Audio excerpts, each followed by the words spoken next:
Olha, todo mundo conhece a Estátua da Liberdade, não é? É um daqueles símbolos que a gente vê em todo lugar, um ícone mundial de liberdade.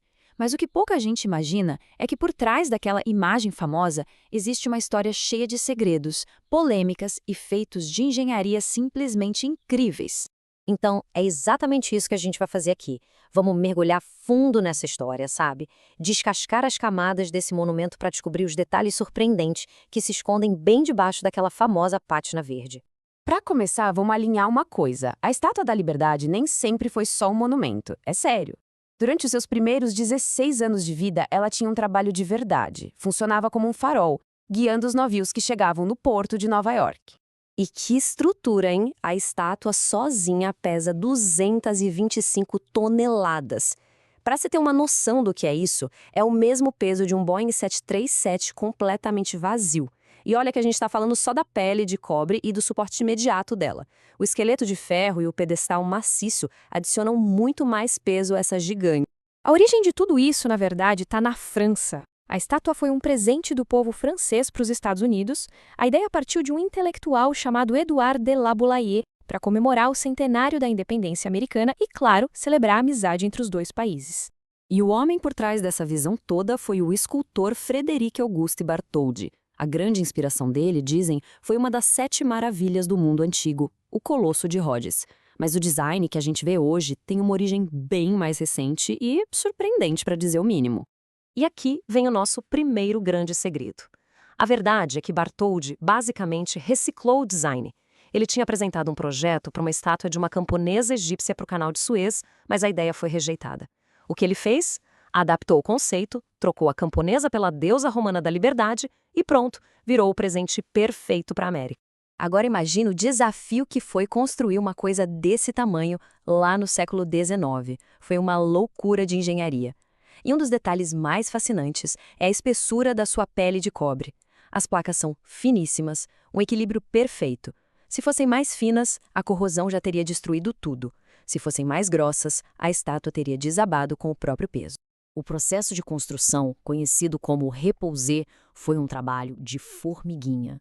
Os construtores martelaram 350 peças de cobre, uma por uma, dentro de moldes de madeira para criar a forma da estátua. Foi como montar um quebra-cabeça gigante. E isso nos leva à maior de todas as questões. Como é que essa casca oca e frágil, feita de 350 pedaços, ia conseguir aguentar os ventos violentos do porto de Nova York? A solução para isso precisava vir de uma mente absolutamente genial.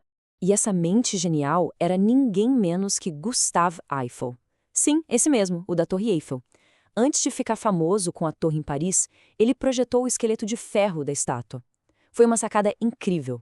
Ele criou uma espécie de espinha dorsal que sustenta a pele de cobre, mas permite que ela se mova. O segredo é que a estátua balança com o vento em vez de lutar contra ele.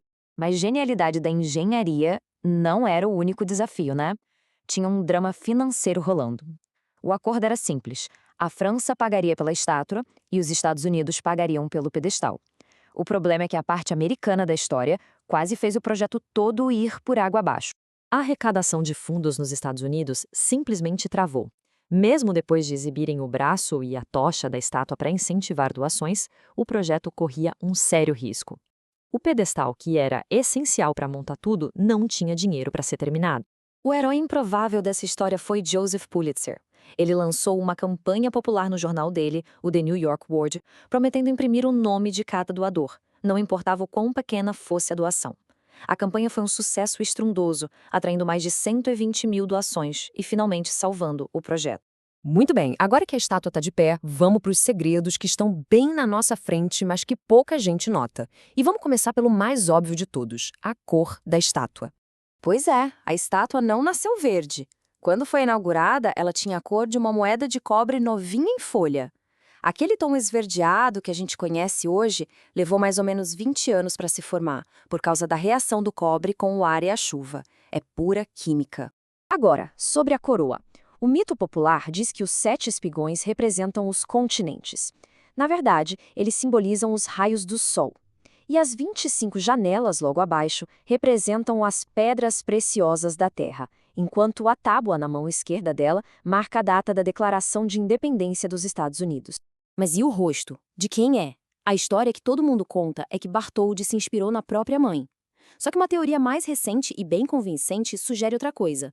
O rosto seria, na verdade, do irmão dele, o Jean Charles. A semelhança com as feições da estátua é impressionante. Para fechar, que tal uma rodada rápida de fatos curiosos que pouca gente sabe? Vamos começar com o lugar da estátua, onde hoje ninguém mais pode entrar. A tocha está fechada para o público desde 1916. O motivo? Uma explosão num depósito de munições ali perto durante a Primeira Guerra Mundial danificou a estrutura. Desde então, só a equipe de manutenção tem permissão para subir lá.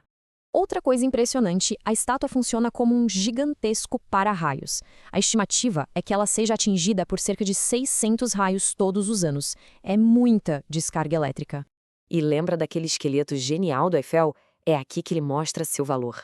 Em dias de ventos muito, mas muito fortes, a estátua inteira balança, e a tocha pode se mover até 12 centímetros de um lado para o outro.